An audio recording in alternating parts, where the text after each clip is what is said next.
Good morning, Kabeta. May bagong dating na naman tayong order. Tara, buksan natin. Grabe mga Kabeta, ang hirap buksan nito. Ang daming tape. Grabe, balot na balot talaga. Tapos sobrang excited ko buksan. Di ako naghanap ng pangbukas dyan na kutsilyo o kaya gunting. Sobrang excited na ako malaman yung nasa loob mga Kabeta. In-order ko nga pala yan kay J&J Beta. Tapos Kabeta, natanggal ko na yung karton. Ito na may nasa loob. Grabe, balot na balot talaga. Sure na ligtas yung nasa loob niyan. Buksan ulit natin Kabeta. Ito mga Kabeta, nakita ko ng ruler kaya medyo napadali ako. Grabe, ang dikit na mga tape. Nahirapan na ako niya mga Kabeta.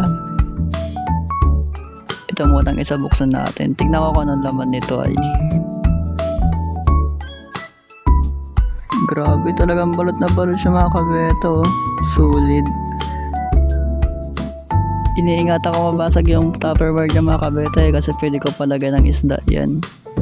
Nagkulang na kasi sa lagyan ng isda Yan mga Kabeta, nabuksan ko na. Hanggang sa plastic mga Kabeta, balot na balot pa rin ng tape. Hinahanap ko dyan kung saan ko bubuksan. Ayun, kita ko na. Ano kaya laman nito?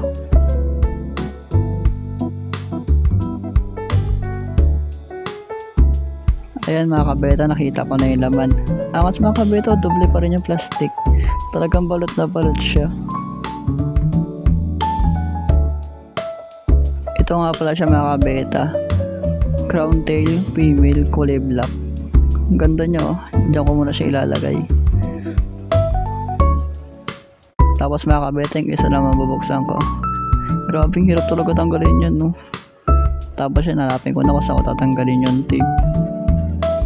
Iniingat ako talaga sa mga Kabeta kasi yung Tupperware, sayang yan. Paglalagyan ko ng isda, ilalagay ko dyan yung HMPK ko.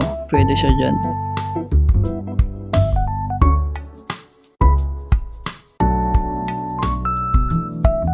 At ayun mga Kabeta, malapit ko na mabuksan. Yan mga Kabeta, buksan ko na. Iganyan ko yung camera mga Kabeta para makita yung nasa loob. Bakit ang balot na balot talaga. Solid Meron pang takip. Yung mga Kabeta yung isa, hindi ko na napakita na tinanggal ko yung tape. Ganun din naman Yung nga pala, crown tail siya. Tapos itong isa, half moon. Nabili ko lang yung mga Kabeta sa murang halaga. Grabe, ang ganda talaga Tapos acclimate ko na muna sila mga Kabeta. Hanggang dito na lang mga Kabeta, sayang ko oras nyo. Bye bye.